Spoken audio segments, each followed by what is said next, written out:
Online discussion forums are a great way to engage learners in higher order thinking and can help build supportive learning communities in the asynchronous learning space.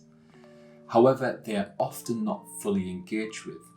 So, building on our last video that offered design tips for creating your forums, in this video we'll look at tips for facilitating those discussion forums. Last time we talked about explicit design and communicating related to the why, what and how of your discussion forums.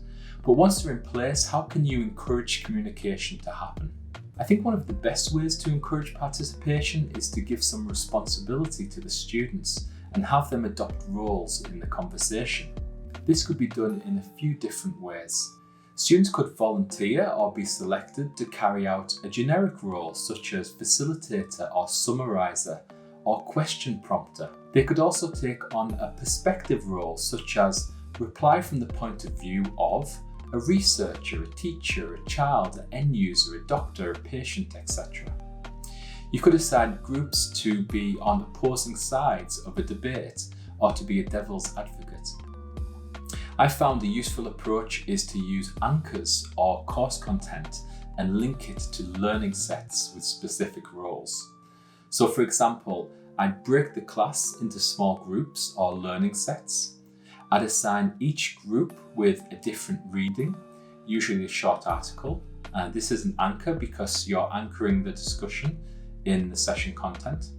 And within each group, they'd all read the article, but one or two people are selected to provide a summary of the article or a precis that they post into the forum.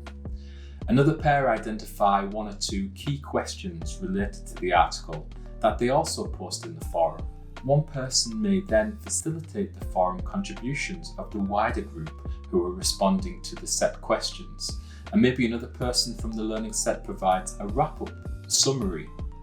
And that process is repeated across the other small groups or learning sets with other readings or whatever content you want to assign. I found that this approach not only gets engagement in the forum, but also allows the class to cover a lot of content, reading in this case, as each learning set does a deep dive on their assigned reading while still engaging in all the other reading in order to answer the questions that the students have set.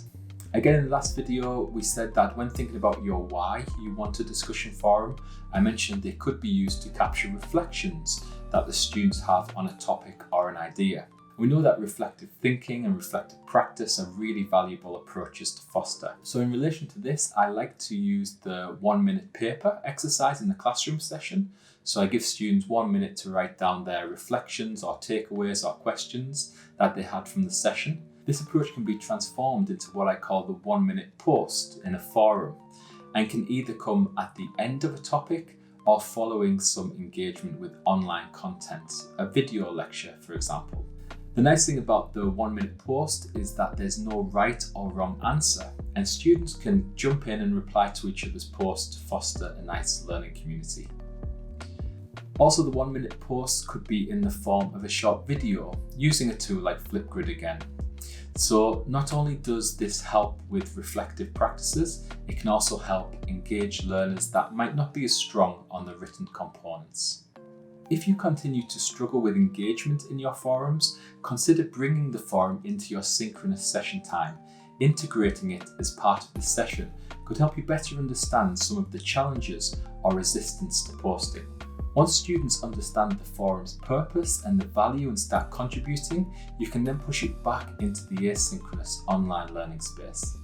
You can also link your forums to in-class discussions either by building on what's being discussed in the online forum during your session time or continuing a session discussion by moving it into an online forum once the session time is up. Should you be actively involved in the forums? Some educators don't want to interject in the discussion forum as it can impact the authenticity of the conversations. Students can sometimes hold back and wait for affirmation or leading from the lecturer. However, there's also research evidence that states educator-student interactions improve student motivation to contribute. So the active involvement of you in the discussion forums could help with student engagement, although there's a balance to be had in how much presence you should show and to not dissuade further student-to-student conversation by coming in too early.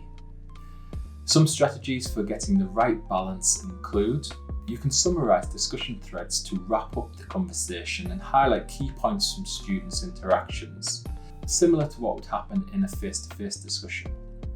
You can QA or correct misconceptions on discussion boards.